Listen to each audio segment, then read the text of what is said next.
peer groups have different passions, I guess I want to say, that they find important. Might not only make changes in their facilities like a lot of the ones have here, but Geisinger Healthcare, they have raised funds for the Miracle Network 2 years in a row and been able to present their checks on TV to the Miracle Network. And they've accepted donations for back to school and filled backpacks for kids in their community. They're also planning on doing a candy cane sale for the holidays to purchase toys for Toys for Tots. Many of our residents were involved in charitable organizations and the community, and the peer group gives them that ability to give back as they did when they lived outside of the facilities. I will let them share themselves about the changes that they have accomplished at Maria Joseph. I want to thank the Maria Joseph Manor for allowing us to be here today, and the great activities director here. She has been such an asset to me, and she's taught me so much. As a new ombudsman, I had no idea what an activity director is, and she has shown me what a really good, strong activity director, and I can tell because they love her, and that makes all the difference in the world. When we do the training for our residents, for peers, we tell a story from Chicken Soup for the Soul, and it's called One at a Time, and it's about the starfish, and that's the logo of the peer group, is the starfish. And the story is about a man who's walking, and he happens to see a man on a beach, and he's seeing that he's bending down and picking something up, and it looks like he's throwing it into the water. And this other man approaches him and is like, "What are you doing?" And he sees all these starfish there, and he's like, "What is the purpose? What is the point of you doing this one at a time? It's just a waste of time." And the man responds to him. The man tells him, "Can't you see that you can't possibly make a difference?" The local native looks down at him and says, as he throws it back into the sea, he replies, "It made a difference to that one." And that is the point of here, is making a difference for that one. And everything is important to improve or to make better the quality of life in a nursing home. And these peers have greatly improved, have done that, and I'm very proud to say that I'm just leading them and directing them. They're making the decisions in their nursing home, what they feel that needs to change, what they feel they would even like to add. It's their decision, and that's because they're peers, they're empowered, they're experts, residents, to make those decisions. And I also wanted to add that we are a unique program in Pennsylvania. You make sure every resident is recognized for their birthdays, and when they're sick or they go to the hospital, you make sure a card is signed and you get it around to all the residents so that we can send it out. On weekends, you take it upon yourself to provide a program of bingo every weekend for the residents, and I know they appreciate that. You go beyond what is normally expected. You are an amazing group, and I would thank you from the bottom of my heart, but for you, my heart has no bottom, so I would just like to end with this poem. Thank you for your friendship true, for being there, for being you, for your heart so good and kind, a truer peer I could ever find. Thank you.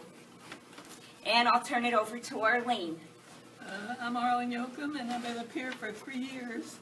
And as a group, we made little dolls for the kids up at the Geisinger. We weren't allowed to present them. We took them up to the Geisinger. We weren't allowed to present them, but I'm sure the kids were all ready to hug them. And we also made dog biscuits for the dogs, of course. I'm Marie Kistner. When I came here 4 years ago, I had no idea what a peer was. So I got into the first class that we had, and it was presented beautifully, and I met 4 new friends by joining the class, and I've been active with it ever since. And I'm amazed that we can make much progress in getting things in for all the residents to enjoy, and to find out things for them about voting and the change in the Pennsylvania driver's license photos, and how we can get an ID after we no longer drive, and just so many amazing things that we have been able to accomplish. And I'm very happy working with all of the people. I've enjoyed it very much. I'm Judy, and I'm a peer, which I enjoy very much. I started bingo on Saturday and Sunday because we didn't have anything to do. That's our activities lady off time, and Arlene helps me. The other thing we got done was the blinds.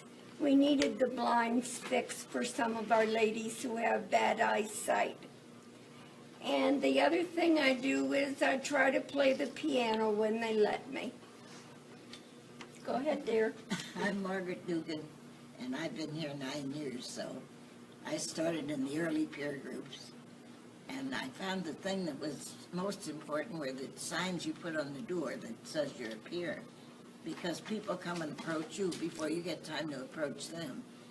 And it helps a heck of a lot when somebody comes in here and doesn't know what they're facing, to have somebody take them to dinner, show them where the room is where we have our entertainment and what have you.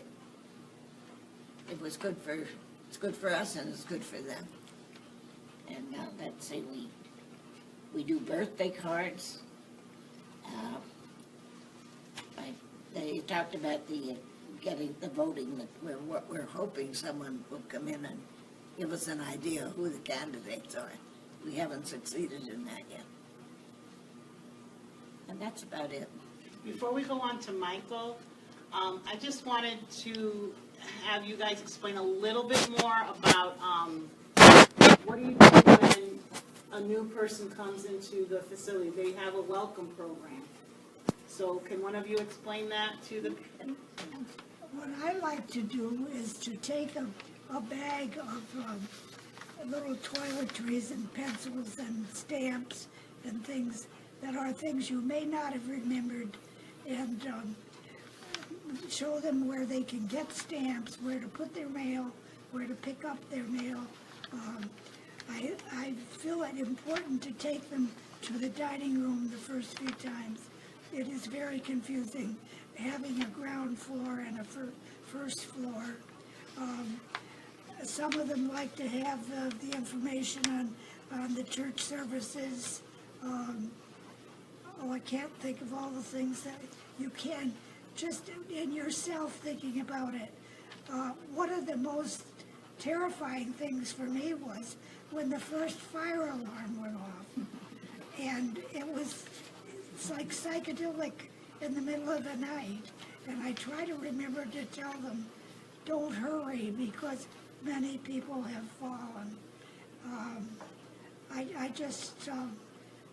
try to put myself in their place and see what things that you were not familiar with, having always lived in a house and not having some of these facilities. I'm so happy that everybody is working on that, and I think it makes people more comfortable. Anybody else?